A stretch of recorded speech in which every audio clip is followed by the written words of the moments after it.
warned you, my dear. Told you didn't want to reclaim your old self. Simply let it be. Wouldn't be here now, just to relive it all. Now do you understand? The tale I spun behind the fourth door was as much for you as it was for her. There, you were a young man with a sad face. But you met a wonderful woman, fell in love with her, then died in the arms of tragedy. Sequence of events is not far from the truth, but I was able to turn it into something enchanting and beautiful. Got rid of all the nasty little details. Ugliness, body troubles, all of that. Didn't it seem a bit unfair, Michelle? Tore down the walls around Giselle's heart, and her past. You wanted to keep her your own nice and safe, and hidden away. It's every right to be upset. You were afraid she wouldn't accept you, were you not?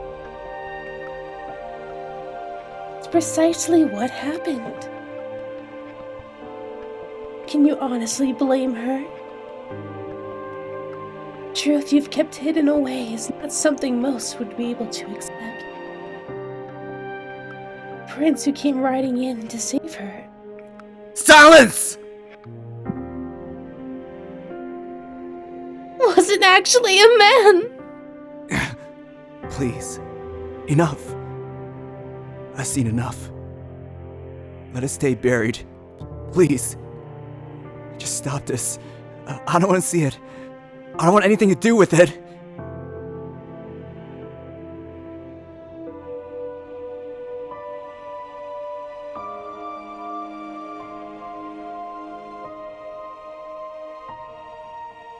Morgana? CJ? The sad little creature you are, my dear. What a woman in this world would have any interest in you now? Surrounded yourself with layer upon layer of walls. Covered yourself in this patchwork. Barely held together by a quilt of mat. It's the only thing keeping you together. The frailest one of all. Weakest. It's all about time you accepted that and trying to fight it. I am not weak. Oh? That's so. Let's proceed with the tale then, shall we? It's the one you hate the most in this world. Self. For weakness. For ugliness. Is it despair?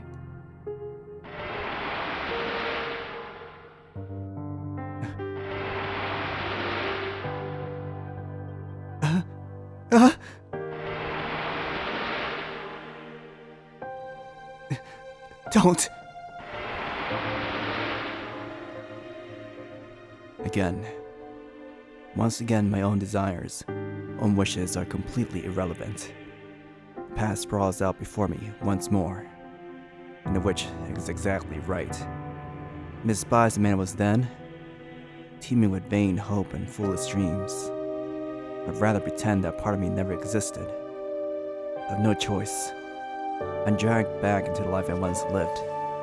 My pleas for mercy, fading into dark, nonetheless.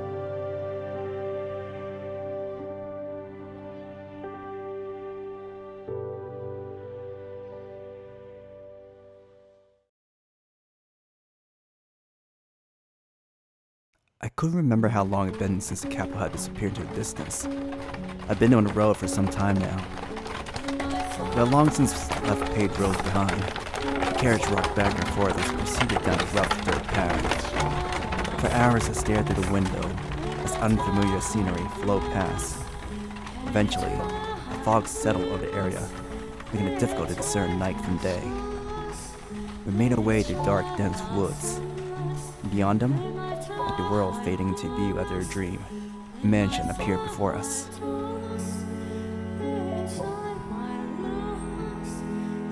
All the windows were either shuttered or boarded, encasing the house in darkness. In a way, it felt like all I had done was move from one prison to a much larger one. Briefly, I thought I had possibly been sealed to keep anyone from seeing me inside, but my coming here was a very recent development. More likely, then, the house had been in the condition when it was initially purchased. Quite the piece of property my father had found himself with. It might have been swindled by its previous owner. It was a gloomy, uninviting place, but didn't appear to be in disrepair. The coachman left my luggage outside the door, gave me an empty farewell, and then went on his way. I was entirely alone. I spent some time just staring out at the forest, but naturally there was nothing of interest to be found there. So I quietly turned around and opened the door to the mansion.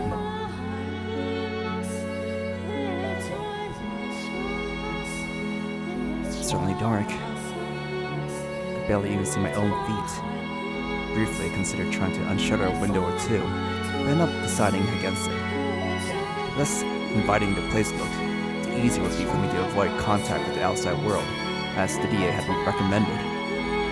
Standing there in the darkness for several minutes, my eyes gradually grew accustomed to the lack of light. It was hardly ideal, it was sufficient to take a look around the house. The inside didn't seem to have received the same level of care as the outside. Everything was dusty and the air was many years stale. But I wasn't in cleaning mood.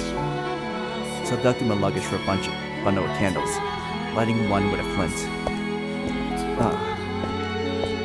Stained glass window?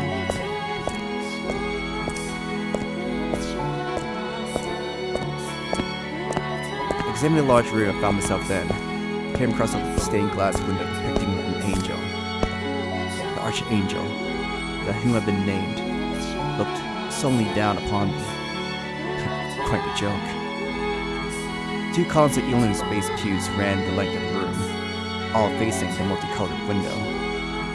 I set the candlestick on a podium of some sort, which is when I realized this is a chapel. A flat length of silver, bent in the middle, was mounted to the pulpit's face. When I saw it, I knew exactly what it used to be. A cross. The pews weren't facing the stained glass, but the cross. Why, though? It felt as though the mansion had been built up around the chapel, rather than the opposite. I was perplexed as to why anyone would do that. But of course, there was no one around to save my curiosity. Taking the candlestick back in hand, I made my way beyond the pulpit. There sat a small metal door. I pressed one hand against the cool surface. My heart leapt. It was abnormally cold. But the door itself seemed perfectly normal. An inexplicable anxiety spread through me. It was a very unusual sensation. My instincts told me I should stay far, far away. My heart told me it was my duty to see what lay beyond. What am I going to find back there? After a few moments' hesitation, I decided to act in opposition to my instincts.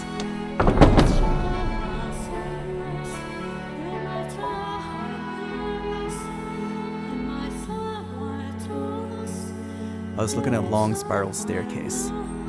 The wooden stairs stretched so high I couldn't tell where they ended. An observation tower, perhaps? After being pushed forward by some inhuman force, I mounted the staircase. For the 3rd or 4th loop, soft light began peeking to the tower through regularly spaced rectangular openings in the stone walls. In one such window, I gazed outside. Far off the distance, beyond a seemingly endless ocean of trees, I saw a small village. know where I'm ever going to go. So many stairs. It's been quite some time since I exerted myself this much. I hardly had any opportunity locked away in my chambers. With every step I took, I could hear my joints creaking and my muscles screaming. I was long since out of breath, only staying upright with the help of the wall. This is pitiful. Damn it. But turning back never occurred to me. I had to keep climbing, had to make it to the top. It was that feeling of necessity that pushed my exhausted body upward. By the time I reached the top, I was practically gasping for air. Sweat streamed down my forehead. I wiped it aside, turning my gaze towards yet another door. Unlike the first. What on earth? A tangled rope covered the surface. Layers upon layers of it, making its intent abundantly clear. Nothing should come in or out. It didn't look like it had been put there recently either, as much as it was rotted through. Out of curiosity, I grabbed a coil and yanked. The rope snapped in several places, chunks falling limply to the floor. That wasn't enough to allow the door to open, though. People only seal doors like this for a reason, largely because they didn't want, or couldn't allow, others to see what hid behind them. Like, what had he did to me? For a few moments, I felt as though I was looking down at myself from outside my body. I hadn't been this man, but someone else standing there. Did I turn back beside the sealed-off door, acting as though nothing was there? Or would I have done as I did? I ground my teeth, a mix of annoyance and bitterness rushing through me. I did not hesitate. I held the flaming candle up to the wall rope, careful not to set the whole thing ablaze, slowly, carefully, burning through them one by one.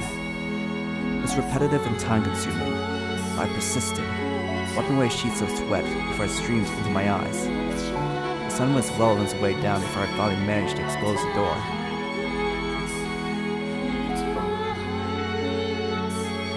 I took a deep breath, looked up at it, and gulped. There was something indescribably chilling about the door. And then, I pushed it open.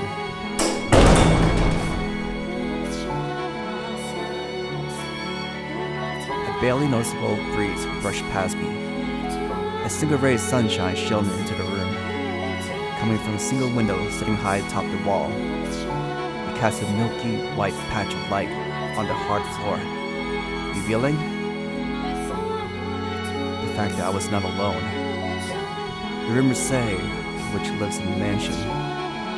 There I saw, in this cursed house, a skeleton with only one arm. A cursed mansion for a cursed man. It's like I was destined to end up here. I had no way of finding out who the skeleton belonged to, so I left it there at the top of the tower, retreated into thought.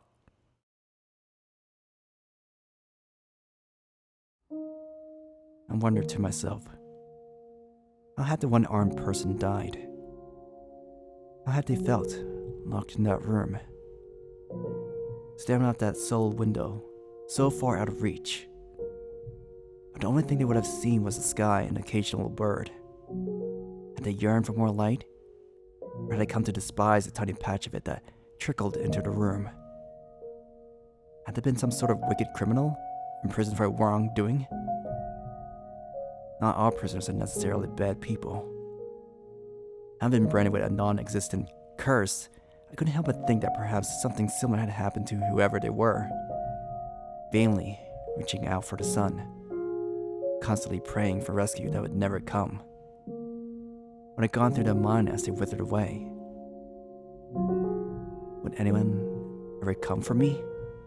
Would my brothers keep their word? Or would I, years from now, end up another pile of dry bones somewhere in this house, unwanted and alone, robbed of all hope, with no one but the darkness to talk to as it sunk its teeth deeper and deeper into me. That corpse could be me in the future. Didier. George, did you really send me here to keep me hidden? Or is this to be my grave? Can I put my faith in you? Can I trust you when you say I'll be able to return? That everyone will happily accept me? That we all be together again? That we play chess? That we draw pictures? That nobody will be left out? What I really wanted was for people to accept me for who I am. To accept that I was a man. No, that I'd grown to resemble a man. That I had the heart of a man. I didn't need anything else. I didn't want to cause anyone anguish. I didn't want to hate anyone. I simply wished to be who I was. No, who I wanted to be. I didn't want to be treated like I was strange or different. I was asking too much then, at the very least. I wanted to have one person in my life who truly understood me. Didier, George, I pray that you can be that for me. Lurking quietly in the mansion's all-encompassing darkness, I waited in hope that the day might arrive. I could come out of hiding. However, 1, 2, 3 years later, I still not been set free. Only my mother wrote me. In all her letters, she said the same thing. When your curse is broken, come back home, sweetheart. When your curse is broken, I want you back in my life. When your curse is broken, everything will be back to normal. I waited, expectantly, for the day you are free of that terrible curse. The curse would never be broken, though. What I was now was what I was meant to be. All that time I spent as a girl, none of that was real. Didier said he didn't think I was cursed. My brothers didn't think I was some hellish demon child. So no, the curse would never be broken. Because there was no curse to break. I wasn't cursed at all. There was no damned curse. The flow of time eroded away at me, slowly killing any confidence I once had. Sucking me dry of all trust for others, myself. With enough time, I started questioning my own beliefs about what I was. I started thinking that perhaps I was cursed. Much as I had the Bollinger estate, the servant came by every month, did his best to avoid making eye contact. Beyond just bringing me food, he was also checking in on me, making sure I didn't attempt to run away. Every month, I probably went back and told mother the same thing, that my curse has still not been broken.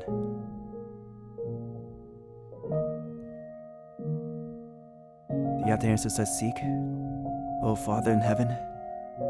If you do, I ask of you to guide me, to please tell me what I am. If I truly am cursed, and perhaps you could tell me how much my soul weighs too. Probably not very much.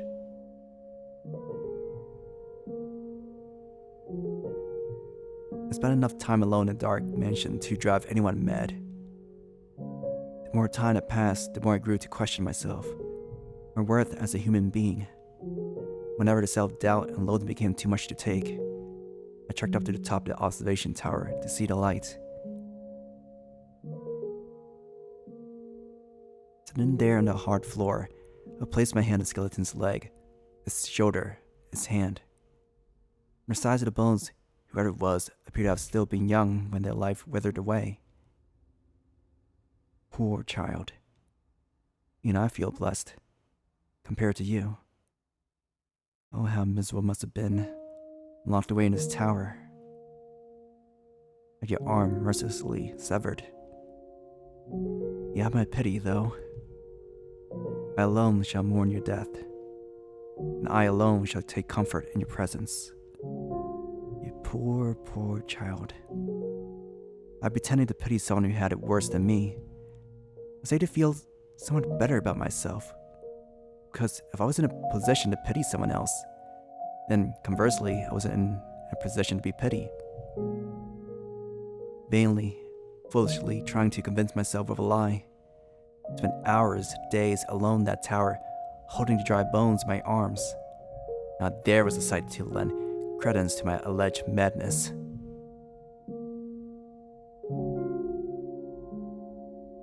Over time, the air in the mansion seemed to thicken, as if the fog were condensing. Water pushed out all the air, swallowing me up, suffocating me. A putrid mire.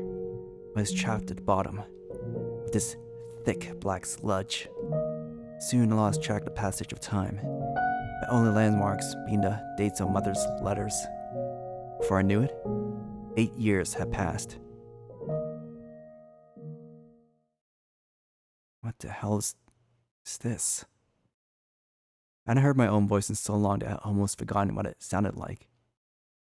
There was a delivery that day, but it wasn't the usual package. The servant was instead carrying a large, rectangular object draped in cloth. Shoving that into my hands, he said, "The regular supplies will be here in a couple of days," then ran off. Presumably, he was afraid to spend more time than necessary with a cursed man. I didn't bother to say anything about it. I knew it was a waste of breath. I was not inclined to hold it against him if he didn't want to look me in the eye, to exchange words. All I could reasonably do was sit back and bear it. As long as I kept my mouth shut, the man could do his job in peace. By the candlelight, we began unwrapping the package the servant had delivered. Over then, a sheet of parchment fell to the floor. Inside the package was a painting. Just looking at it, I couldn't tell what it was, aside from the fact it was a portrait of a woman. I knew those brush strokes, though. They were very distinctively George's. The woman depicted had white hair. White hair. There was the flash. A fresh jolt of the pain that had nearly faded away. Half a dozen needles piercing my chest. So much blood had spilled from those gorges. I long since lost any sensation of pain, but now it was back. No, George, you didn't. My whole body froze. The blood in my veins came to a halt. I couldn't breathe. I was drowning in a pool of imaginary water. I crouched down to pick up a sheet of parchment. It was the letter, in Mother's handwriting. The first line read, as it did in all her correspondence. My beloved daughter, Michelle, every day I pray that your curse might be broken, but lately I have come to think that perhaps the reason you remain cursed is because you have forgotten what you're supposed to be. So long you have spent in that accursed form. It's a little surprised you would lose sight of yourself. How can you return to your true self if you do not even remember what that is? So I asked George to paint your picture. Hope it might help you break free of your curse. You are a beautiful young woman, my dear Michelle. I presume you have already seen the painting. It's lovely, wouldn't you agree? You have flowing white hair, and skin like glass, those deep, enchanting red eyes, those slender fingers and modest feminine frame, those soft lips. It's not you when you were younger, though. Instead, I had to imagine what you would look like now. That's what you will look like when your curse is broken. Isn't that wonderful? Imagine it. Envision yourself, your true self. Remember who you are. Recall your true self. I wait eagerly until the day you come back to me, looking as beautiful as you do in this painting. My dear, sweet Michelle, this is you. This is the real you. You're beautiful, my little girl, and I loved you dearly. That awful fuss all those years ago, you can pretend none of that ever happened. Forget all about the dreadful thing that curse made you. Become the girl you used to be, the girl you're meant to be, so you can once more be a happy family. I am waiting, forever waiting for you.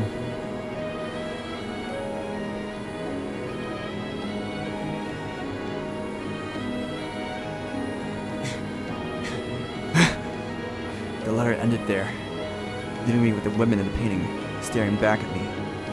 Her eyes seeming to insist that I was not me, that she was the real me. I was nothing more than a fraud. Laughing at me, scoffing at me for every thinking I was anything but female, mocking me for stubbornly insisting I wanted to be a man. The pain in my chest swelled, spilling from my mouth in grunts and moans. And then I screamed from the bottom of my lungs. Why? Why? I yanked at my hair. Why, George? Jammed the painting against the floor. You said I could believe you. You swore to the god of art. So why? Why'd you do this to me? You said yourself that you think I was cursed. You acknowledged me as your brother. You know this isn't me. So why? Why'd you make this? I've been waiting for you so long. I put my trust in you and Didier. I trusted you. I believed you would always support me. Was that all a lie? Deep down, you really think I'm cursed? Just like Mother. That's why you haven't written to me. Why you haven't answered any of my letters. Where did my faith get me? Why did you even help me escape? Was it all a show? Was the execution just a lie? An excuse for you to send me somewhere far away? Well, was it? Tell me, George! Tell me the truth! What about you, Didier? Where do you stand? No, this isn't real. My voice was getting hoarse. I didn't have the strength to hold it in, and everything came spilling out of me, squeezed out by the phantom water. And a white-haired girl in a painting just stared back at me, smiling. I bit down my lip as hard as I could. Metallic taste spread through my mouth, drops of blood trickling to the floor. Pulling the knife I used to open the monthly deliveries from my waistband, I lifted it high in the air, gathering what remained of my strength. This isn't me! I slashed the woman's face with it. This isn't me. This isn't me. I'm not this woman. I am a man! Carved into it. This is not how it looks. With everything I had. Don't try to erase who I really am! Don't call me repulsive. Don't say I'm an abomination! And tore into that smile, contempt searching for every slash. This woman isn't real. I would have cursed the whole damned world. Every last thing, this wretched mire that had become of my life. My brothers for happily going about their lives as I suffered here in the darkness. My delusional mother for refusing to acknowledge who I was. My father for trying to have me killed. Amy for making me realize I was a man. Then for torturing me for coming out about it. Everyone. I didn't care anymore. I wanted anyone who had ever wronged me to suffer the same way I had. CJ.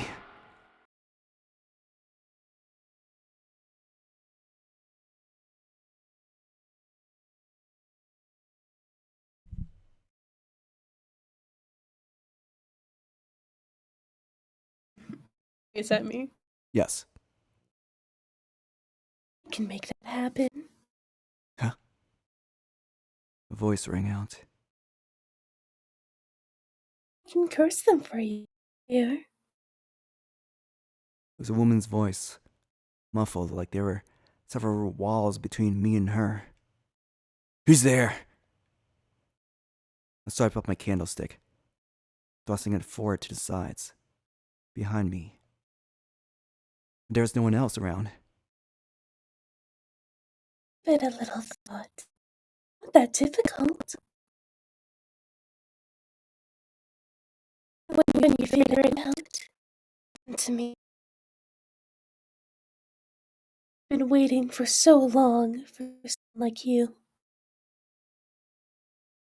Someone with such hatred for the world. Am I supposed to know who you are?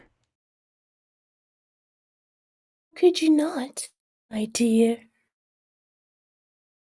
Visited me so many times. Held me in your arms. Whispered a child into my ear again and again. What? No. That's not possible. Let's see. I finally truly lost my mind. That's what you wish to believe. That's your choice. The way I see it, if you had truly lost your mind, you wouldn't be in such pain. The voice, still muffled and clear, seemed to be coming from somewhere far away and very close by at the same time. Find your way to me. Open the door once more. Get me out of my cage. Give me your hand.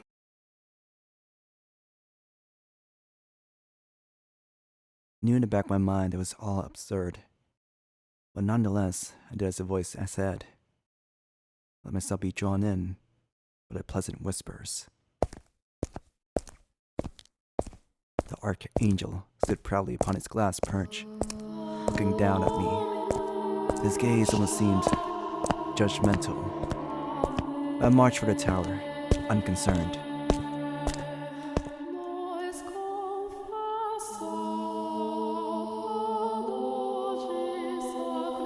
So long I've been waiting for the day I'd be rid of this darkness. The day someone would truly set me free. You arrived at this house, felt the hands of fate at work. You were led here. You were meant to come to this place. Been through so much to get here. Know your pain. Know how it feels to be locked up. Be tortured and used for others' gain. You were the only one to ever have pity for me. I shall be the only one to have compassion for you. You're the only one to stay at my side. And I shall do the same for you. You can give me life again. You can resurrect me.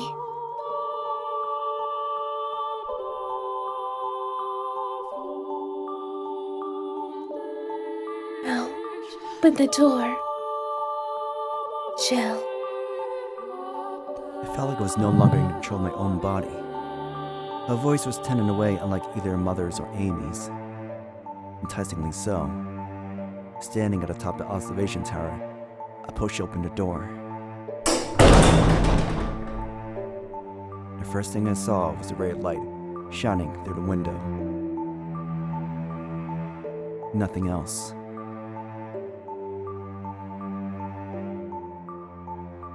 Thank you for opening the door. It was empty. The skeleton, which had been sitting there as long as I'd been in this house, had vanished without a trace. I spun around, my gaze darting back and forth across the chamber, but there was no one there. Only her voice, whispering in my ear. You made this possible. Gave me the chance to have my revenge. Revenge? Now I can make those men suffer a hell even worse than the one they put me through. Constant, everlasting despair.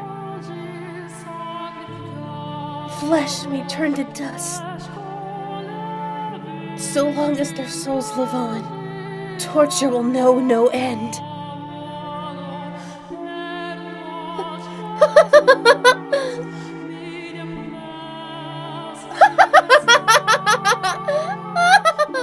The tenderness in her voice crumbled away, leaving only raw loathing behind.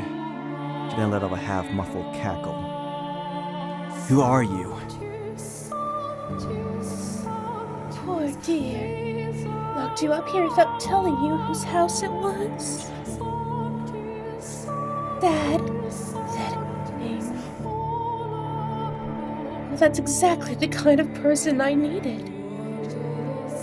You're not the witch, are you? But I am. The curse loathes this puny, wretched world. Curses it. My name is Morgana. Morgana. I assumed which was nothing but a legend, a tale. If you don't believe me, I would be happy to show you. Let's see. I could place a curse on someone you have a grudge against. Drag them down into the dark abyss. You are the one who granted me freedom after all. Empathized with me. Need me. Appreciated me. Happily embraced my filthy corpse. For that, I will grant you your wish. Wishes can come true, Michelle. Much the same way as I was able to come back to life. If you remain steadfast in your desires, they'll become reality. Devotion and yearning are the fountain from which miracles spring. You cannot leave the mansion's ground. That is but a minor inconvenience. Tell me, you wish to curse. I can lead them here. I can force the cross you are made to bear upon onto them. Believe in my power and perform miracles, as you made my miracle a reality. Tell me, my dear, who will be first? Second brother made that ridiculous painting. George. Shall we kill him? He deserves at least that. Brought you more than enough pain. If you would rather, you could curse your mother instead. Or the woman who set you on this path. Perhaps you prefer your father. With him gone, you could return home. Ask, and I'll perform a miracle for you. I didn't think she was lying either. As ridiculous as the whole affair sounded. The skeleton had disappeared from the tower, and I was hearing this disembodied voice. But beyond that, the voice seemed to have sort of a magnetism to it. If magic truly did exist in the world, and the words were laced with it, there's a power in a voice. Something repelled any instinct I had, might have to doubt the things she said. So I, on the verge of losing my grasp on reason altogether, believed every word the witch said. I wanted to curse them. To curse my brothers, mother, father, Amy. And the witch was saying I could do precisely that.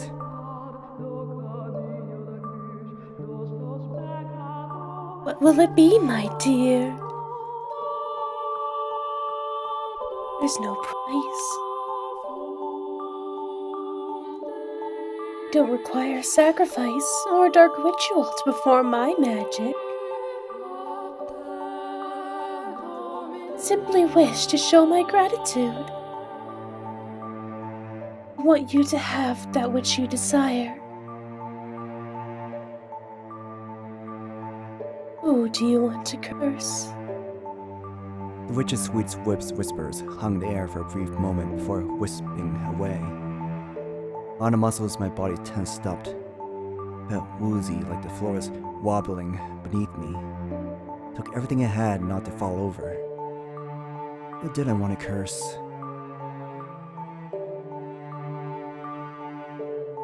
Oh, and you're welcome to choose more than one. All of them even. I could curse them, and the witch would kill my family. I would be free. No one would know I've been born female.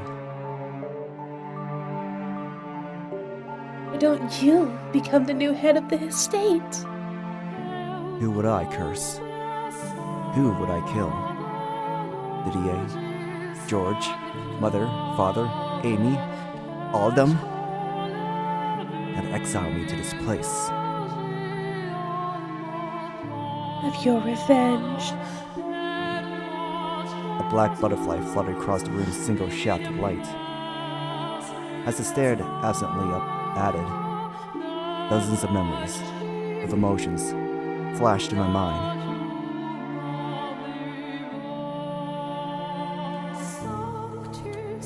But at the end of the day, we're family. We can get past anything. With enough time, everything will go back to the way it was before. Just like it did for myself and George. I don't understand. Why would I think about them now? They have abandoned me. Left me in that room for 2 years, and then left me here for 8 more. They don't care whether I'm alive or dead. So why should I?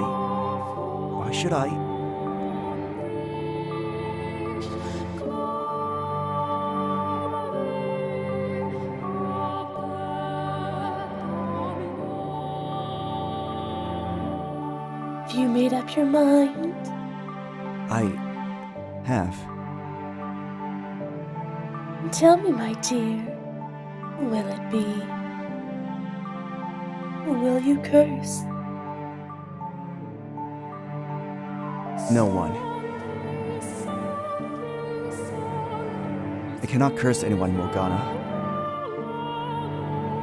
Surely you jest. Know just how much you wish to see them dead. Felt all your hatred, your despair. You mean to tell me you can't curse them? It struck me just now that I can't do that to my family. I cannot curse my own family. It is the family that cast you aside, labeled you cursed, made you suffer for years, and locked you away in this remote mansion. They don't feel even the slightest bit remorseful for any of it. I understand that. I know that they don't give the same weight to their words as I do. I figured out long ago. I know I'm alone in my prayers, that they don't want the same things I do. That I trusted them more than they ever deserved. Why, then, do you not curse them? Because I don't want to hate them. I don't want to bring them suffering. On the contrary, I want them to be happy. No place in that happiness, though. It's a happiness that rests upon your misfortune. Why then should you not drag them down so you can find respite for yourself? But I find no respite by cursing them. Can you be so sure of that, my dear? I most certainly found a great deal of it myself. Trying to follow your hands, you can see that good is superficial. All it does is shackle you. Move the shackle, and everything will be so much easier. Nothing you say can convince me to kill my family. Why not someone who isn't family, then? Surely you can think of at least one person you'd like to see dead. Oh, I most certainly can. I could kill her 12 times, it wouldn't be enough. But just because I would be happy her death, doesn't mean there aren't people who would be sad to lose her. Remove any one person from that group, no thing would come crashing down. All because I couldn't restrain my own hatred. Your concern for them will devour you. Don't think I'm not aware of that. You aren't. You don't know that at all. The only reason you give him any consideration is because deep down, you still have hope. Hope has a way of forsaking those who give it a home. You have a problem. You need to take care of it before it kills you. You and I are cut from the same cloth. You may still care for your family now. Time will come to curse them. Consider that a warning, Giselle. Your hatred, your curse, it's all what brought me back to life. There is no getting around that. You do have plenty of time, though. No need to rush to a decision. I'll show you what it is you truly desire. I'll show you again and again, till you finally acknowledge it. The black butterfly hovering by the window disappeared, and the witch's voice grew distant. Overwhelmed, I collapsed to the floor, unconscious. Had I really said what I did out of love for my family? Or was I just afraid of crossing that line? Was Morgana right? Was my heart now home to a terrible monster? If I actually had resurrected the witch with my hatred, maybe that was what I was now. Darkness seeped down over me once more.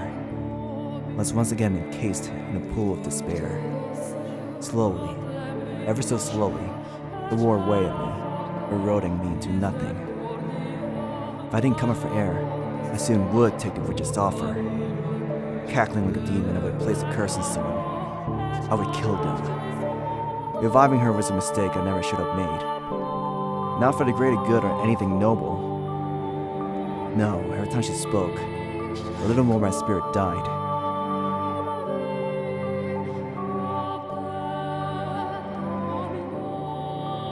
From that day on, Morgana's voice became a constant fixture in my life.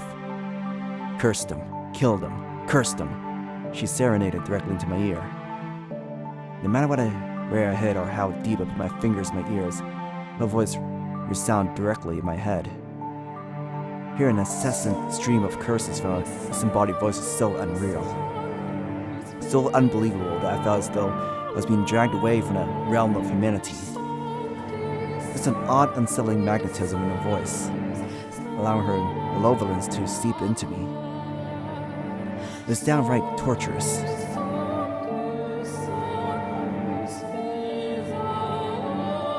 Curse them. Vile them. You really need to be in your right mind, honestly. Fixation on holding to your humanity. Admit it. There's more darkness. No more seething malice inside you than anyone else. That's why you're the one who resurrected me. Admit it. You do want to curse them, don't you? You do want to kill them, don't you? No, I don't. I don't want that at all. I've told you this already. You're so desperate to deny it, Michelle. Can mean only that it's true. You would be able to maintain your calm if you were truly free of guilt. I do not wish to kill Didier, or George, or mother, or father. I have no desire whatsoever to see them dead. Your constant babbling is messing with my head. Be honest with yourself, Michelle. Do imagine what it would be like. Hold to their warm intestines on your right now. standing over their bodies.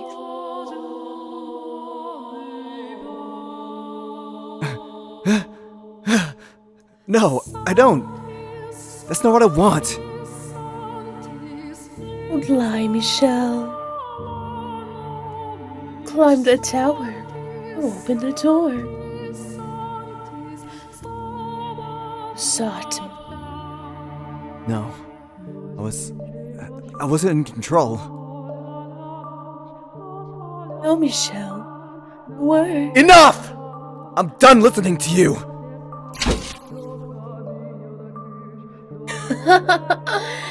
Now. Don't take your anger out on inanimate objects, Michelle.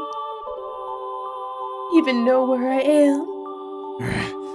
Where are you? Standing right behind you. Huh? In front of you. Now I'm beside you. You're just playing around with me, Morgana. Mocking me for your own amusement. Not at all, my dear. In fact, consider you a close friend. Why would I mock someone who means so much to me? We're not close. We'll come to understand in time.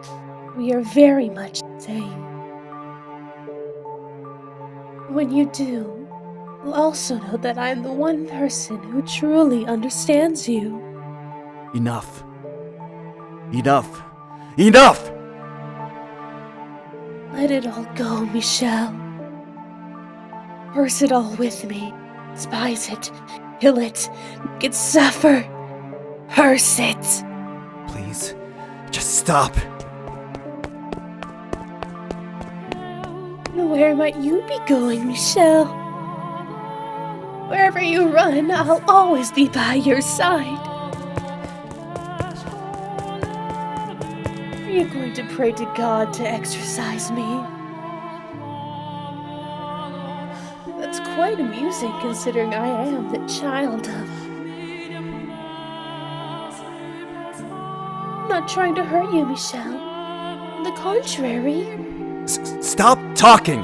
Please, just stop! I want to set you free from your misery. I can't take it anymore. Please, just be quiet! Huh? Who's there?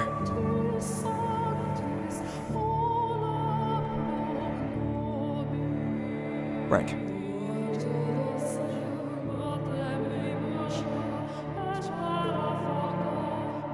I am here to deliver your monthly package. I see.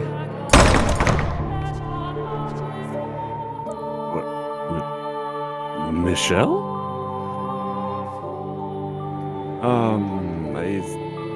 Is something the matter? I opened the door. There stood a servant of Bollinger estate. Seemed to be quite perturbed by the sight of me. I must have looked terrible. Morgana's voice, her words, sapped my spirit dry. A human. A normal person. Not a witch or a spirit or a demon. Knew good and well that the servant would never do anything to help me. Wouldn't believe a word I said. But at that point, his humanity was enough for me to latch onto. Help me. Please. Pardon? The witch. She talks to me. She never stops talking. I'm begging you. Please get me out of here. Let me go back home in your carriage. But please, let me go back. The witch's voice. It's killing me. It won't go away. I can't escape it. Please, I need your help. You've gone mad.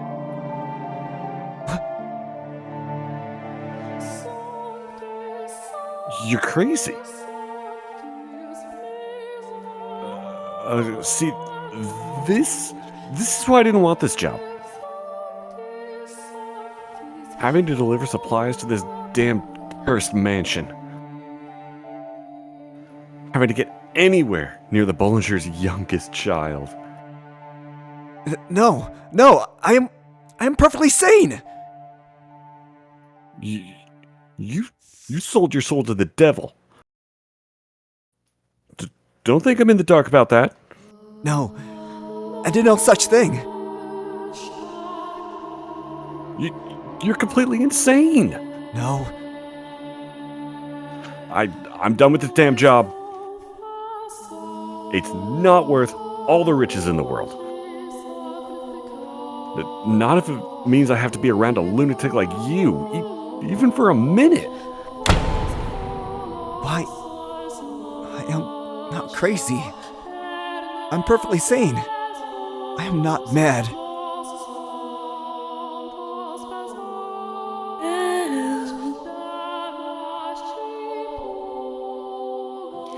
Mine is far, far from sound. I won't hear it. I'm not mad, damn it! I am not insane! I won't hear it! The witch spent nearly every waking moment of every day at my side, talking and talking and talking. And how mean-spirited humans were, how ugly they were, an endless loop of vitriol. She never seemed to tire of it either. Every single day, on and on and on. She also made a point of reminding me about myself, everything I was trying to get away from. As much as I fought to ignore her, did not let the things she said in. She slipped past every wall I put up, her every word is warping me. There was no escape. It's them. I'll them.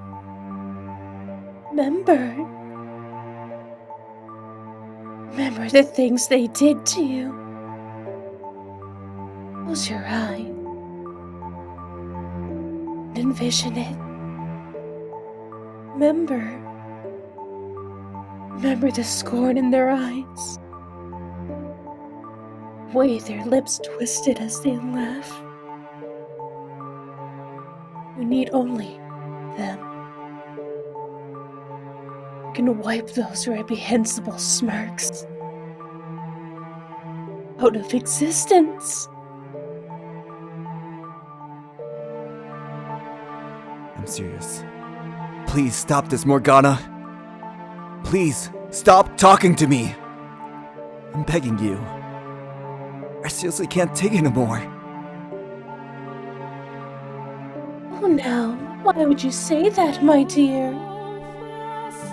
Just the two of us in this gloomy old house. I don't see what's wrong with a little conversation. Your voice, everything you say, is eating away at me. I care for you.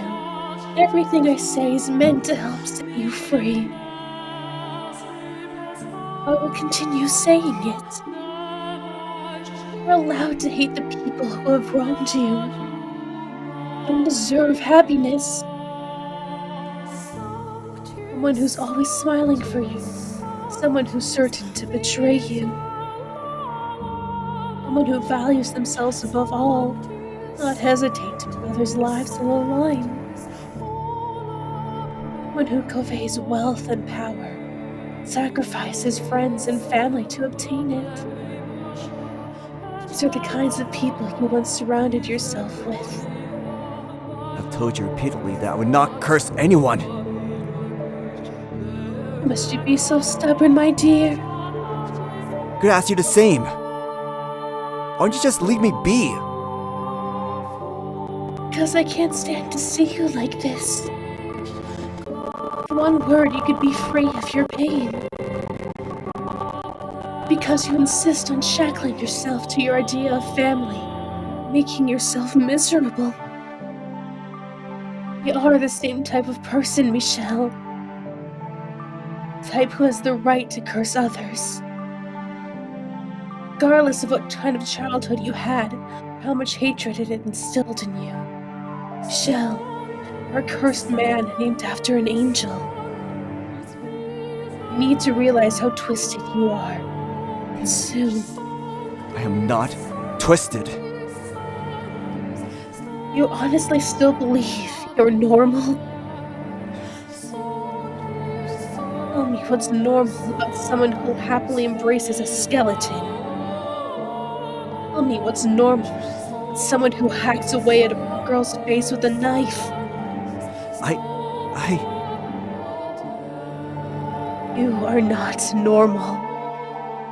I will repeat it as many times as I have to. You need to accept that.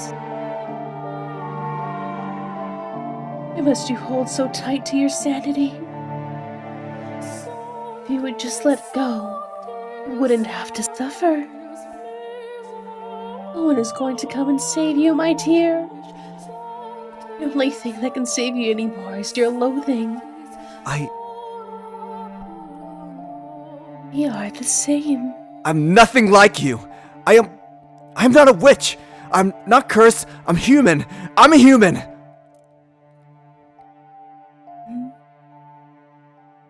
Yes, a man. With that body.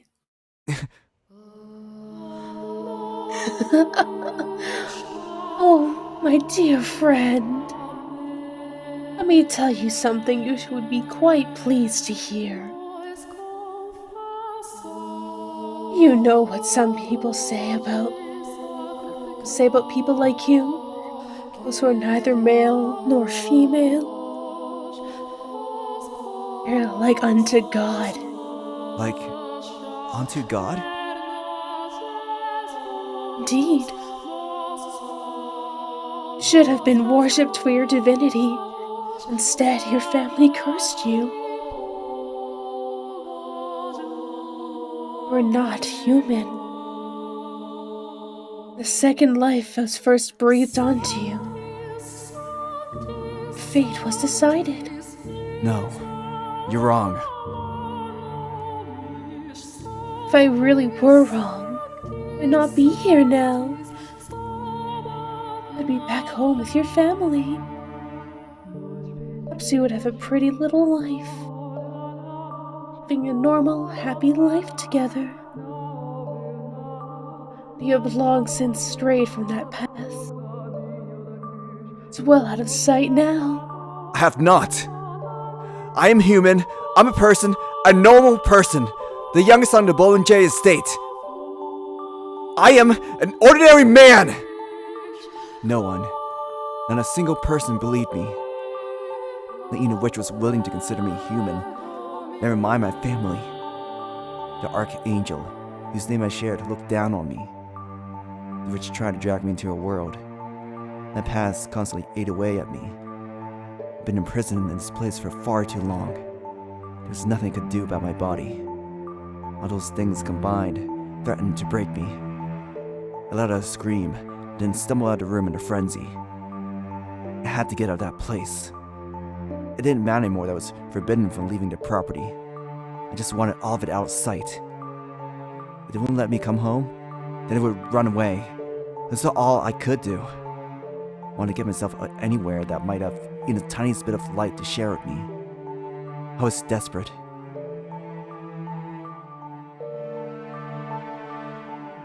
Someone! Anyone! Please! Tell me I'm human! Tell me I'm a man! Anyone? Please tell me I'm not cursed! I went to open the front door. Searing light pierced my eyes. Ugh! The door quickly went white. I could see a thing, and then... My arm began to burn beneath the sunlight. Black smoke rose from the sizzling flesh. A sickening stench filled the air. Excruciating pain quickly spread to the rest of my body.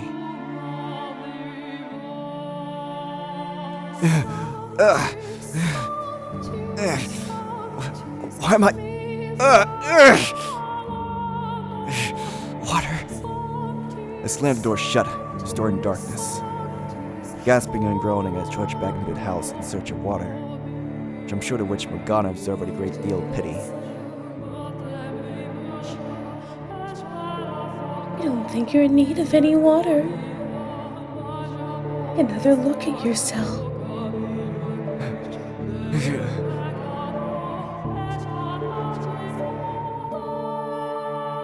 What little light managed to worm its way into the corridor to guide me.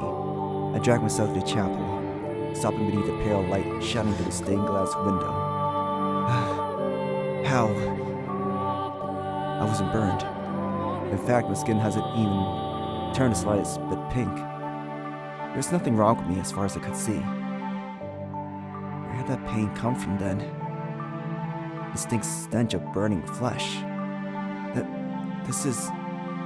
This is your doing, isn't it, Morgana?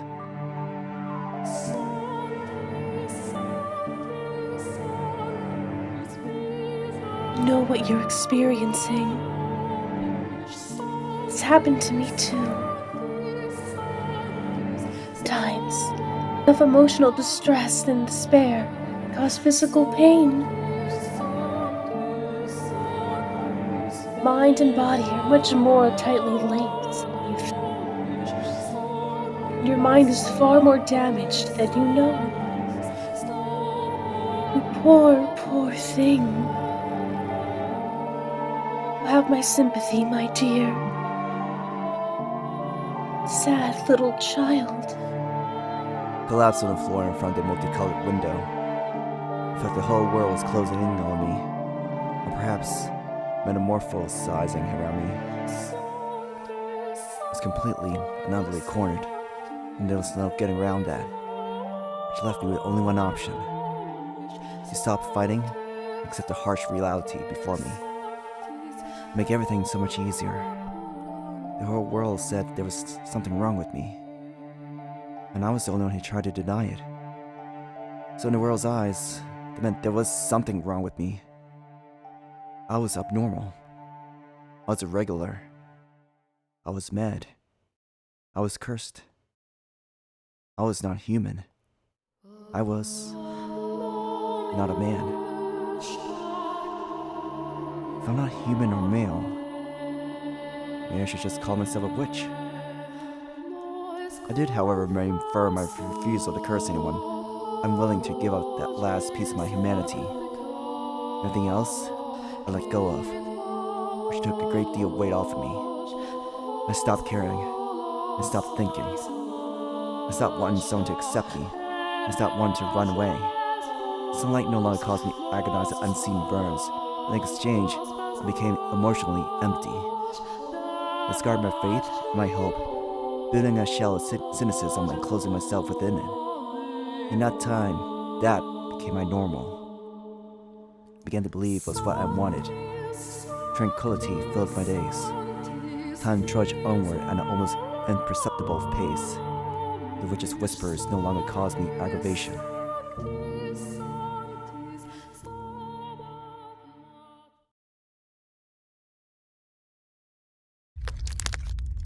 Essentially nothing of note happened over the next 2 years. At one point, a man with an unusual disease stumbled across the mansion while wandering through the forest. There's a little more to be said about that. For nothing at all could have convinced me to care about someone else. So much of my time sitting before the fireplace. I covered the stained glass window with drapes, loath to even think about that damned archangel. Staring at the dancing flames, I was able to forget the passage of time. Watching, unblinking, as the red and orange tongues flickered back and forth. I seen it spread onward from the fireplace, consuming me. Rather by the raging infernos of hell or cleansed in fires of purgatory. The thought of being swallowed up and burned into ashes by a massive conflagration was quite pleasant. But those visions never became reality.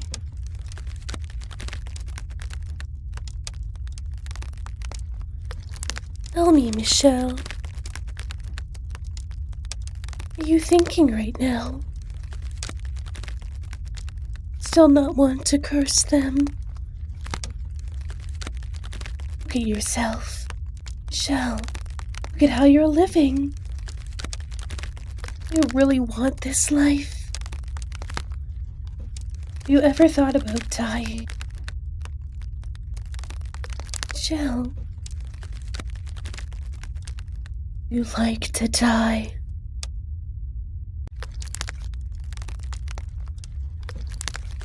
Sir, what is said that taking one's own life is a sin after all? Well, you made the right decision. I shall be here with you until the very end, my dear friend. Honestly, part of me did desire death. I just didn't have enough energy to take my own life. The mind and spirit were too far decayed.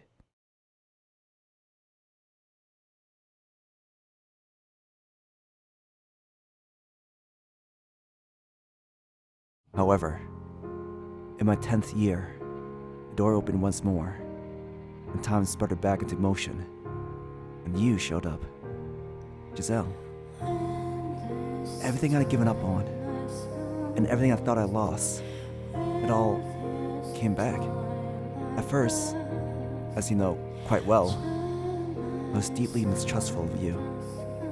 I hated having you around, but if I hadn't met you, in all likelihood, I would have continued down that path, become a demon.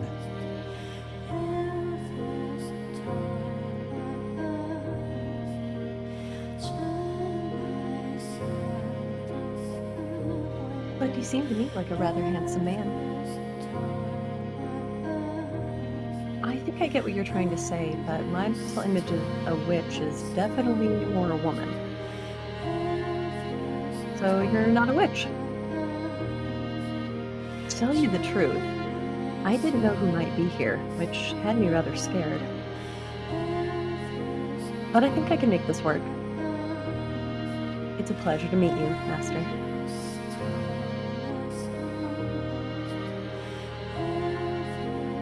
After taking care of Giselle, I returned to my room. I was, to be quite honest, dumbfounded. It was naturally the witch who stoked the fire of my apprehension. Why would you let that woman stay here? You came from the Bollinger estate. Both know how you feel about your family. Chase her out. For a little scare and she'll be gone within a day. Rather not. I could always frighten her in your place. Rattling window here, a couple of broken glasses there. Things like that are to accentuate the eerie atmosphere. You going to say anything? Why do you care about her at all? Oh, now, don't be like that. I live here too, so why shouldn't I care? I'm not too fond of noisy people. A sprightly woman like that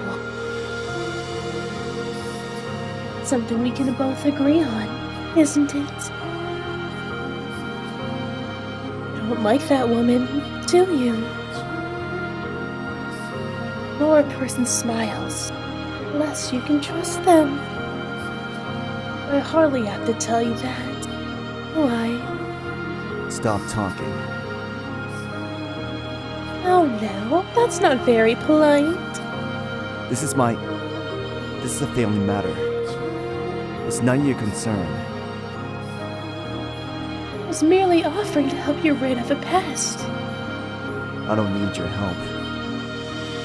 I'll get rid of that woman when I'm ready. But first, I would find out what secrets she's keeping. Then I would go back to living in peace. Very well then. Pest has no place in your sweet solitude. The world before you now is so much kinder. so much warmer than the one you used to know. Good luck then. If you need a helping hand, don't hesitate to ask. Oh, by the way, What now? changed, my dear. And I like you so much better like this. I always hated how much you reeked of human. We're blessed with a body like unto God. We're personally created by His hands. You'd only dream of having what you have. You only wanted to deny it. Although you act like part much better. Saint resurrected by the closest living thing to God. Perhaps this could be too considered a miracle. Morgana, Yes? you are a deranged, delusional woman. I thank you.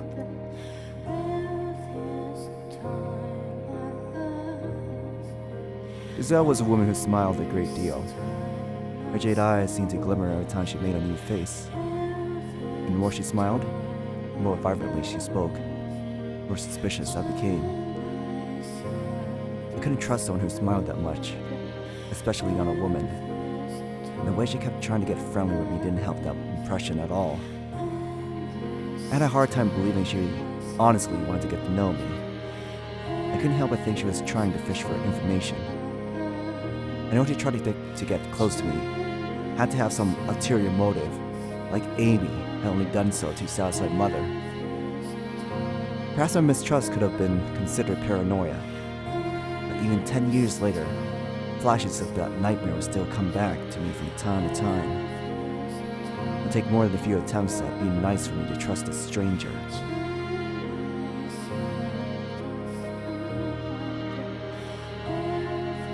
Eventually, I came to the realization that she was hiding something. I convinced myself it was out of guilt. So I wrote Mother in search of something I could use to tear her down, to get her out of here. I should have listened to Giselle, rather than the Mother or the witch. I conflated her with Amy in my mind so I was unable to see where the truth really lay. I was only able to perceive her as malicious. So instead of her, I put my faith in Mother's words, despite Mother never once doing the same for me.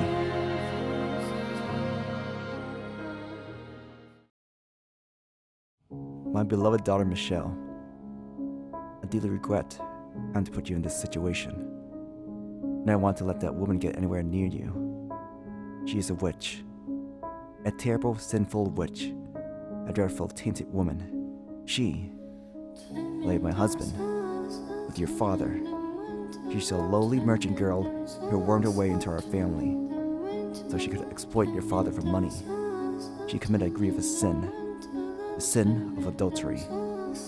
I tried to have it executed, but your father wouldn't allow it. So instead, he had to banish her to atone for her sins. Unaware that you were to live there, I cannot tell him either, for that is mine and your brother's secret. I pray you can find in your heart to forgive your mother for her failings. Forgive me for delivering a witch to you. Do not be surprised if she tried snooping around. She's a ruthless fiend who would do anything for money. Should word of your curse happen to spread, we surely draw unwanted attention from the church. We have no allies except each other. Michelle. This letter have included a knife. The blade has been blessed with holy water. We should allow it to eradicate the corrupt, evil soul of the witch. I ask of you, with all my heart, to send the awful creature back to hell.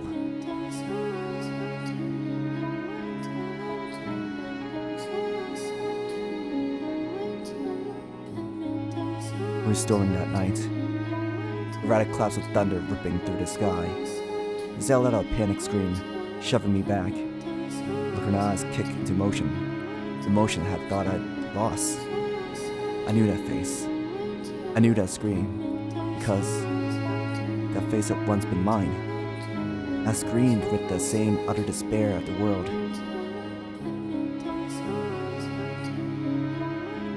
Like the way things were.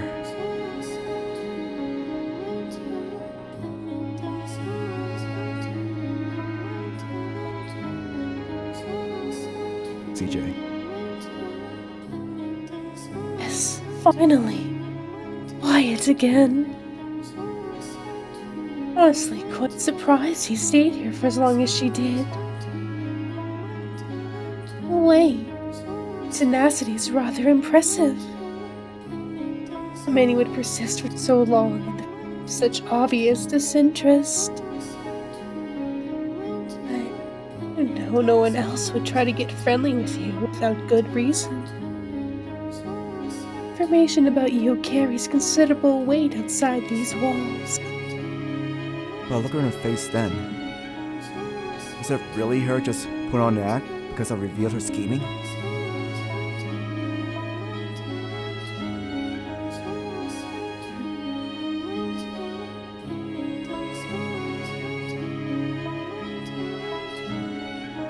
CJ? And not pick up? No. I think she was afraid of you, or mistaken. So people behave when their sins were brought to light. She was screaming though. She looked generally terrified when she knocked my hand away. Not going to let a woman's screams cloud your judgment, are you? A woman can make a weapon out of anything. There's a smile. The day she arrived, she recognized your smile as fake. Surely you aren't going to fall for this. I'm not falling for anything. I feel like I know that frenzy panic. Something doesn't add up. Just nothing, my dear. That perplexes me. Why you simply didn't kill her when you had the chance. You afraid of the sight of blood? The blood of your tormentors has no more worth than that of a wild boar. Should have sliced her throat without a second thought. Though, I suppose it would have made quite the mess. But that makes more sense. You're not afraid of hurting her, merely just... You got cut off there. merely didn't want the burden of having to clean up afterward. Very like you. Be quiet. Come now. The woman's finally gone. It's back to just the two of us. You don't want to talk. Silence, please. As you wish. We'll celebrate your accomplishment in silence, my dearest friend. Imagine she's out there, buried in the cold earth by now. I get chills every time I consider where it'd be if I'd done as Mother said. If I had killed you. Or if, out there in the forest, you had succumbed to unforgiving weather.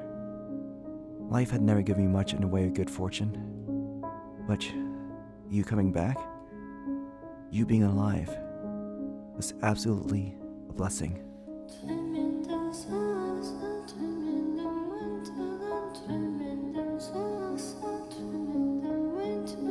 I'm done. I can't take it. I'm through with this whole world. You don't have any idea what I went through there.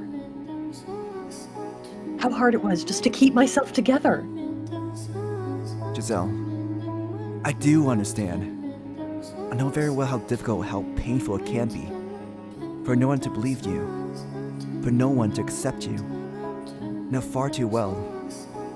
it's like to want to scream that you're done with this whole damned world. I truly do.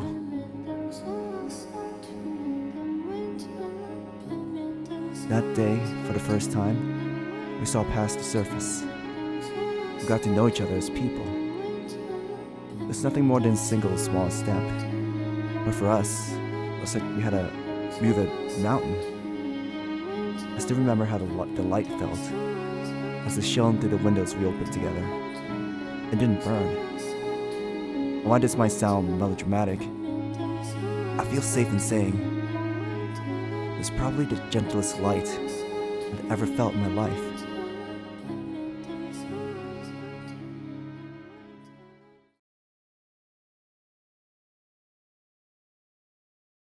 Following my reconciliation with Giselle, I started turning back into my old self.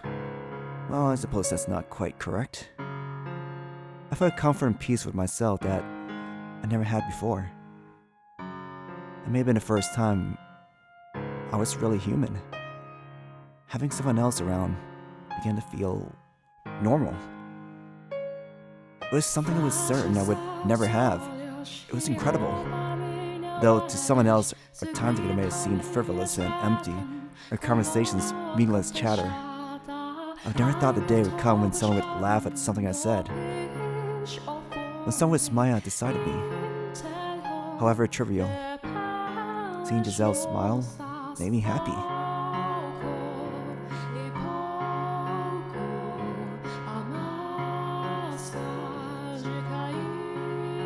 Oh, darn it. Where'd you get off to?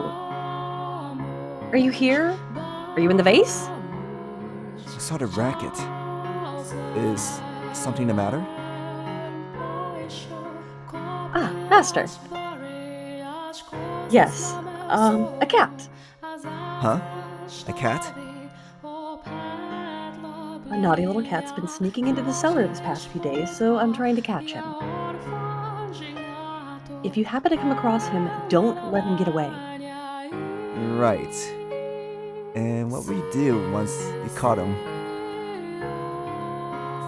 Well, I don't want to punish him. That would be mean.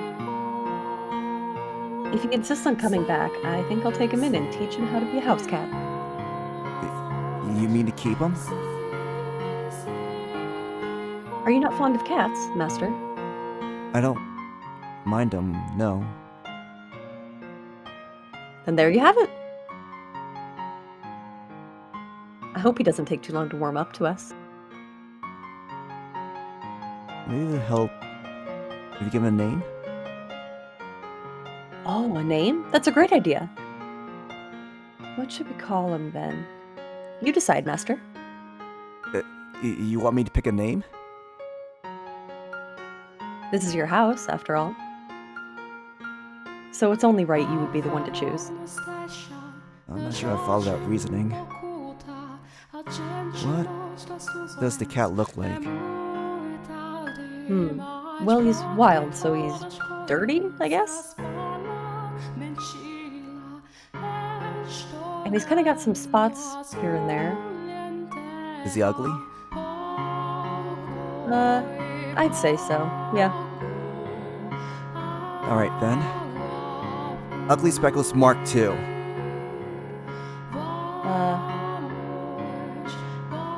That's a name? Why on earth would you want to call him something like that? And what does even the Mark II even mean? Be quiet.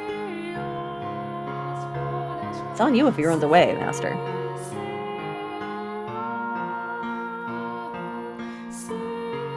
A time with Giselle made a normal person out of me. Maybe I would tell stupid jokes.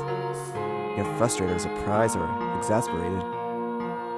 I started showing actual emotion. Our silly, meaningless banter became something precious. My heart of stone began to soften. The role she created for me. It's what I yearned for my whole life. Having lost half of it in prison and spent the other half playing an identity that conflicted with how I felt in my heart. It was the first time I genuinely felt like I was allowed to be myself.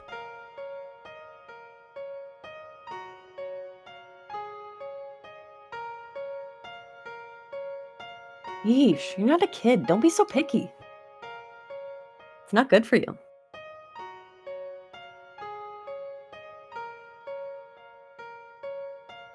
You make a mockery of the culinary arts. I've heard quite enough, Master. It sounds like I'm gonna need to put your taste buds through some intense rehabilitation.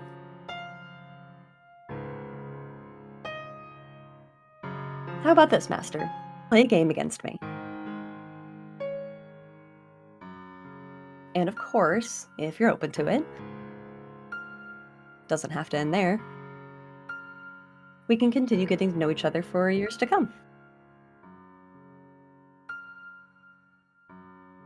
Giselle, I did my best not to show it. I think I treasure our time together, even more than you did. We'll latch on to it, desperately refusing to let go. I needed it, and I needed you.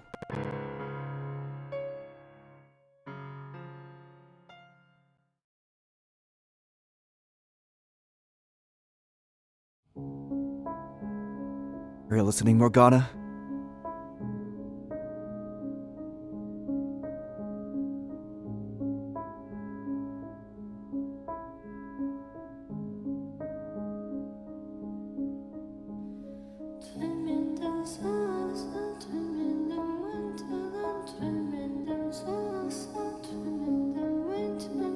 Wait, what happened to Morgana?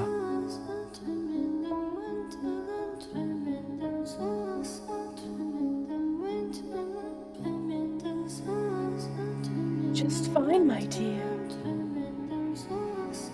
Now, what brings you all the way up here? You know you can call me from anywhere in the house. My bonds to this tower have been broken. This is a conversation we can only have here, the place where we first met. It's time for us to part ways. My desires haven't changed since our first encounter. I wish to be a person. Be a man. Exactly. When I'm with Giselle, I am that. She makes me into the person I always wanted to be. And now you wish to be rid of me, so you can complete your descent into the realm of the unclean. I do.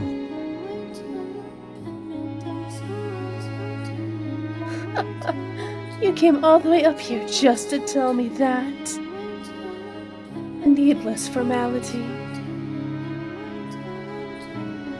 I'm sorry, Michelle. We're kindred spirits, as much as you want to deny it. You could be second only to God, yet you spurn his gift.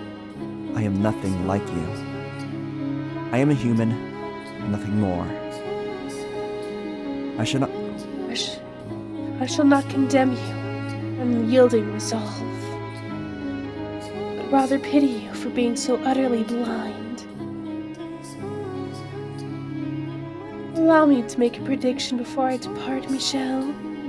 First, a namesake of an archangel. You may think that you're making some sort of progress. The fact of the matter is, you've gone nowhere. Will that smile of Giselle's be able to withstand your secret? You know better than anyone that no one can accept what you are, not even her. You will never be with anyone. I understand that. No, Michelle, you don't understand. But you will soon enough. What you have now is not true happiness. It's empty, not but a masquerade. And when the night is over, the masks will come off. So love isn't permanent, isn't real. Just being ephemeral makes it worthless? Why can I not want something that doesn't last forever? This is the first time I ever found joy in life.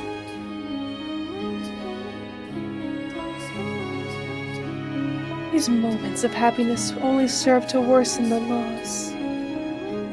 The sweeter the honey, the more despair when the pot runs dry. Sooner or later, you'll return to me, begging for my help. And I have every intention of giving it to you. I will not hold this over you either. When you come to me, it'll be in the time of your utmost despair. And when your little parade finally comes crumbling down, you will become what I am. For I will take my leave from your side in anticipation of that day. Until we meet again, my dear.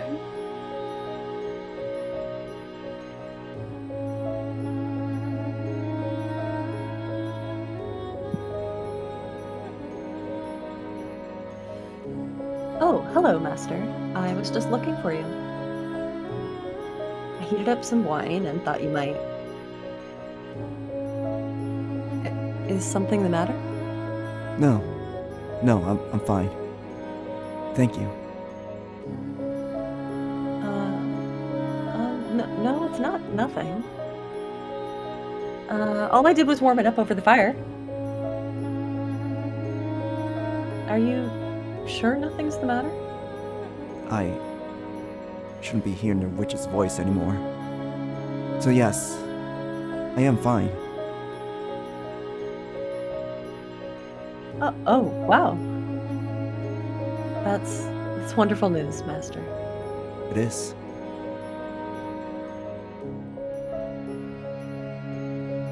Giselle seemed quite relieved when informed that the witch would no longer be bothering me.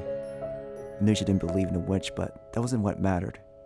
What did matter was that, despite likely questioning my sanity when I had first told her about it, she hadn't tried to pull away. She treated me the same as before. She never stopped smiling. And that meant so much more than whether or not she believed in the witch. With Morgana's voice no longer constantly in my ears, my life started to feel like some approximation of normal. In fact, I'd say I was probably happier than most. Nonetheless, I intended to keep a certain degree of distance between us. And what the witch has said rang truer than I wanted to admit. You'll never be with anyone. Having been born into this body, that was my reality, and there was nothing I could do to change it. I'd come to accept that, or so I thought. I wasn't going to covet what I couldn't have. That I got a taste of that sweet happiness. I started to develop a great affection for that smile. As much as I tried to tell myself I was just getting caught up in the moment, that the feelings would pass in time, I found myself unable to restrain the swelling of emotions within me.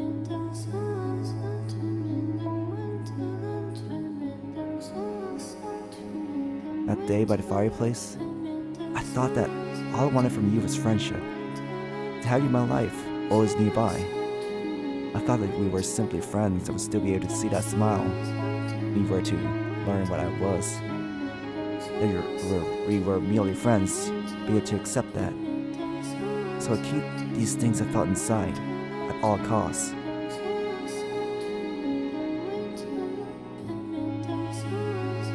However, with each passing day, with each gentle smile, my affection for you swelled. It reached a point where, as hard as I tried to keep it contained, all it took was the slightest nudge for it to come spilling out. Maybe desire was out of reach. I was convinced I'd changed, because this happiness had become my everyday. I had no right to any such thing, but I came to wish I could be the center of your life. I yearned for you, and I wanted you to yearn for me. Not like the fool I am, I thought that with you, it might even be possible.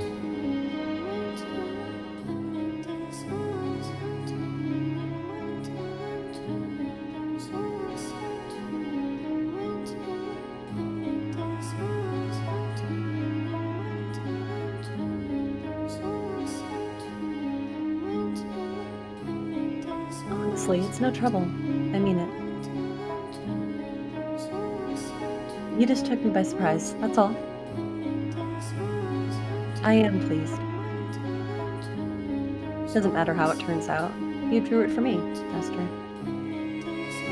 Whether it's good or bad is irrelevant. I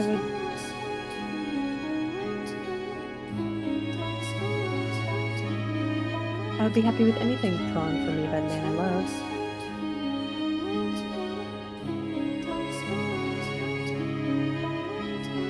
That one word set me into motion. I had long since fallen deeply, utterly in love with you. And there was no escaping that.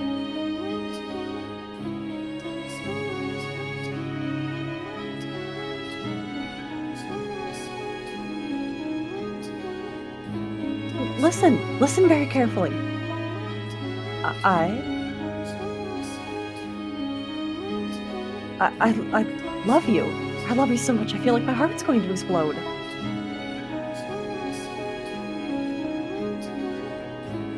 Nevertheless, there's also no escaping my past.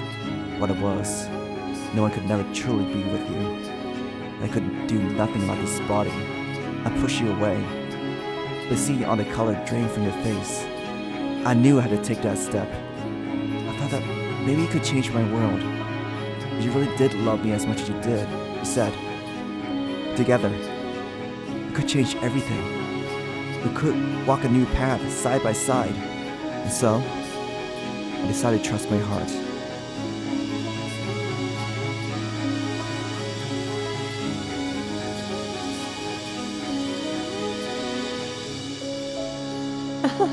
I'm in heaven. I'm so happy I could cry.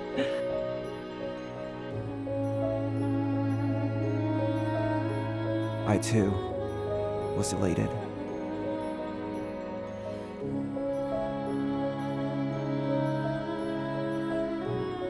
Giselle? I'm sure I thought I was a kind-hearted man, that my love for you was pure and just.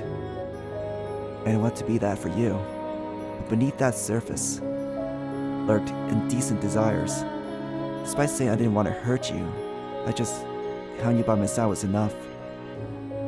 My desire bubbled up at the warmth of your skin. I wanted to let that heat take over, to let my hands run free. I could feel it burning inside me. I longed for intimacy, not just emotionally, but physically. I wish I could lay you down on my bed and satisfy those desires. I wanted to make love to you. Unfortunately, that was not possible. I didn't have the ability. No matter how hard I try, my body lacks the capability to be one with you. I can pray, and I can long, can wish all I want, but my body would never be what I want it to be.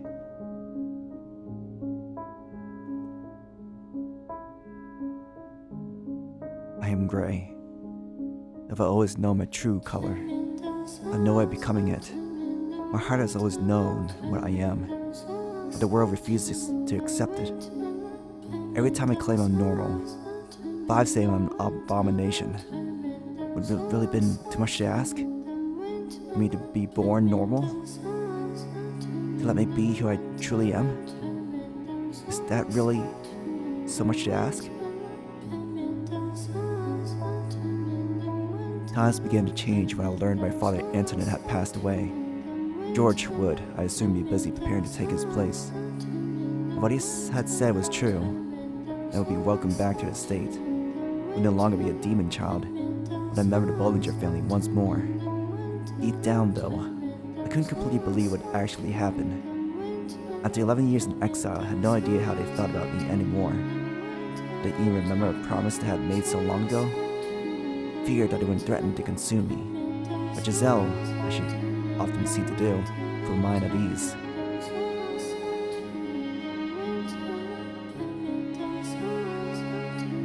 No matter where I go, you'll be there with me, Michelle. It's true, I am nervous, not knowing what the future holds. But not in a scared something bad might happen kind of way. It's more of a jittery, excited anxiousness. I'm confident the two of us can overcome anything, no matter what obstacles come our way. Together, we can create an even more wonderful future. Could I believe her? Could I have faith in her wonderful future? That she would always be there with me? That we would return to the state and finally move on with our lives? That together we could create a future? No, that wasn't a question. I wanted to have faith. I wanted to believe as much as she did. I wanted to believe that even if I was gray, I could have a normal life together with her. She had rescued me from the depths of hell. Now, I wanted to make her happy.